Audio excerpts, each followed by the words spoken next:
ce serait stupide par exemple de mettre du curcuma dans son checker post-entraînement, ou des myrtilles, ou des trucs qui sont des substances comme ça qui sont fortement anti-inflammatoires.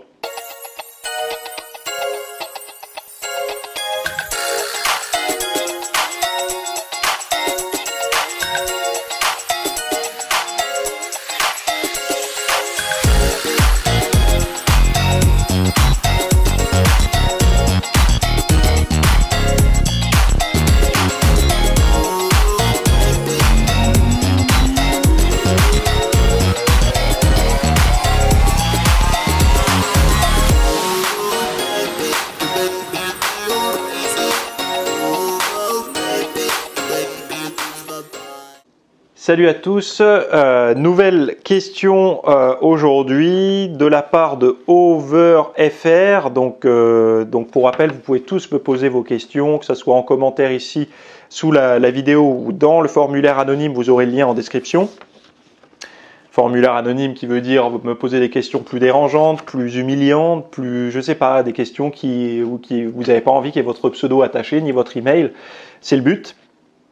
Mes réponses sont tous les jeudis à 18 h sur cette chaîne, donc abonnez-vous. Sinon, vous avez mon podcast tous les mardis à 8 h du matin qui s'appelle La Pause Fitness sur toutes les bonnes plateformes de podcast, y compris sur YouTube, donc abonnez-vous encore une fois, de bonnes raisons. Et sinon, vous avez également les cours vidéo que je propose tous les dimanches à 10 h pour ceux qui veulent vraiment, les coachs, ceux qui sont dans le monde du fitness, mais très passionnés, très investis, qui ont envie vraiment d'avoir les dernières recommandations basées sur les études scientifiques, etc. Donc ça, c'est sur mon site et c'est sur l'espace VIP. Voilà. Donc c'est des cours vidéo avec des PDF. Et ça, depuis des années, vous avez déjà plus de 400 heures de contenu. Mais 400 heures, je disais déjà ça il y a 3 ans. Donc aujourd'hui, vous devez être à, je sais pas, à 600 heures de contenu pédagogique sur l'entraînement, la nutrition et tout ce qui peut aller autour au niveau physiologie, hormonal, etc. Bref, ceci étant dit, voici la question. Donc bonjour, ma question est peut-être bête, mais est-ce que la consommation de curcuma pourrait freiner cette bonne inflammation des muscles? Puisque cet aliment, c'est un aliment anti-inflammatoire, peut-être faudrait-il ne pas en consommer juste après une séance. Alors je vois à quoi tu fais référence.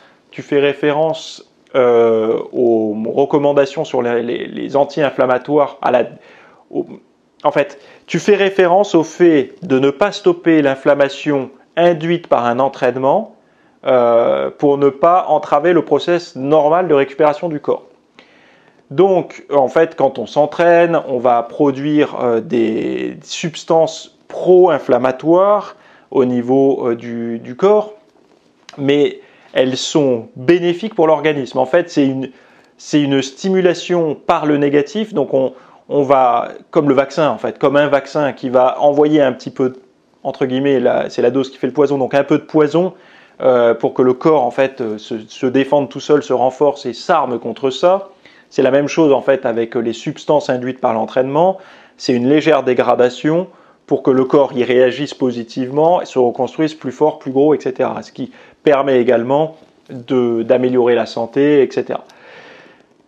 Toi, ce que tu veux, donc moi, les recommandations que j'ai, que je m'applique à moi, mais également les gens quand ils me disent est-ce qu'on prend un anti-inflammatoire, la plus idiote des choses à faire, c'est après une séance intense, on a les muscles endoloris, c'est d'aller prendre un Doliprane, un Efferalgan, enfin un truc, je sais pas comment on appelle ça là, les trucs antidouleurs là, je crois que c'est les AINS là, les anti-inflammatoires non stéroïdiens, je crois que c'est ça.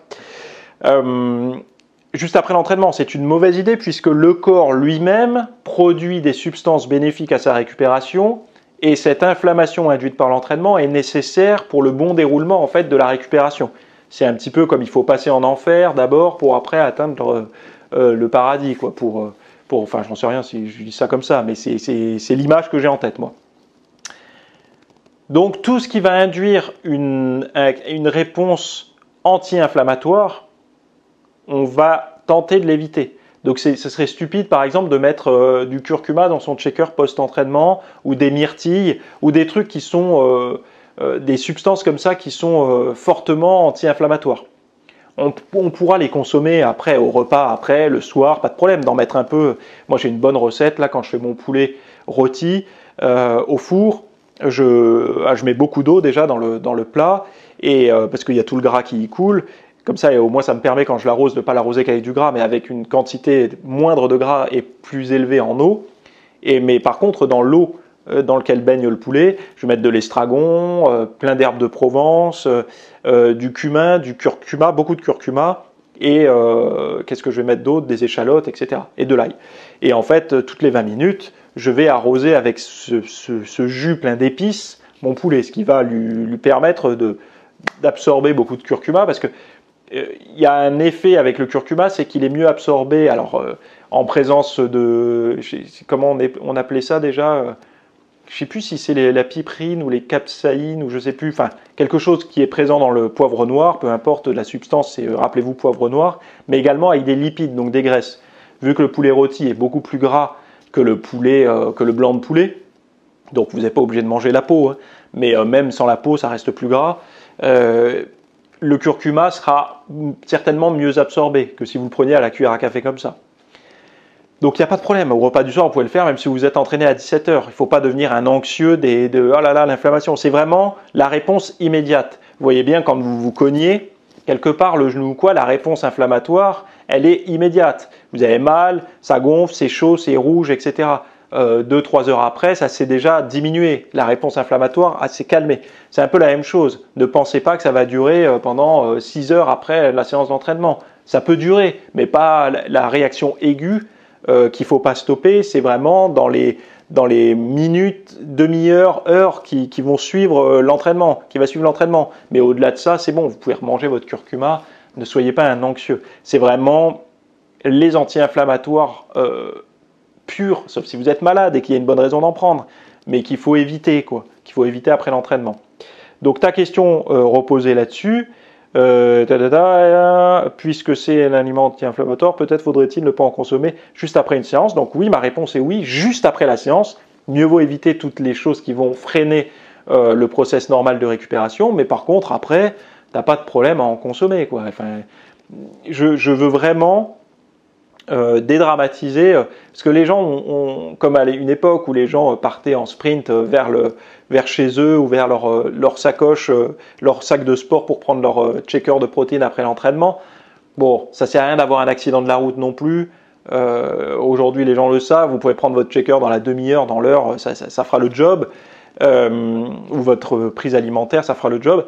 Là, c'est un petit peu la même chose. Ne devenez pas anxieux de cette inflammation post-entraînement qu'il faudrait absolument préserver. C'est vraiment post-entraînement, donc immédiatement après l'entraînement, de laisser le corps. Vous savez, le corps, il va vite pour réagir. Je ne sais pas si vous vous êtes rendu compte, mais quand vous êtes sur la route un peu somnolent et qu'il y a un gosse qui traverse la route ou quelqu'un qui vous coupe la priorité, vous voyez bien que vous réagissez à une vitesse fulgurante. C'est pas votre cerveau uniquement, c'est tout votre corps qui a réagi. Donc il y a eu un tas de sécrétions hormonales, de neurotransmetteurs et tout. Il y a eu tout un tas de choses qui se sont mises en branle. Vos surrénales ont produit à bloc de cortisol et d'adrénaline, enfin d'adrénaline puis de cortisol, pour vous faire réagir à ça. Et ça s'est passé dans une fraction de temps en fait. Alors imaginez bien que quand vous vous entraînez déjà. En fait, quand vous vous entraînez, quand vous commencez à faire du développé couché, admettons, ou des squats, dès le premier exercice, votre corps, il est déjà en PLS, il a déjà commencé à sécréter ce qu'il fallait. Donc c'est pour ça, ne soyez pas trop anxieux, encore une fois. Si vous vous entraînez à 17, 18, 19 heures et que vous mangez à 21 heures, ça va, c'est bon. Vous pouvez mettre du curcuma dans votre riz blanc si vous en consommez. J'espère pas trop de riz blanc le soir quand même, sauf si bon, voilà, vous le maîtrisez bien et vous le tolérez bien. Mais sinon, n'ayez pas de crainte avec ça. Voilà. Ceci étant dit, on se retrouve la semaine prochaine pour une nouvelle question-réponse. Salut!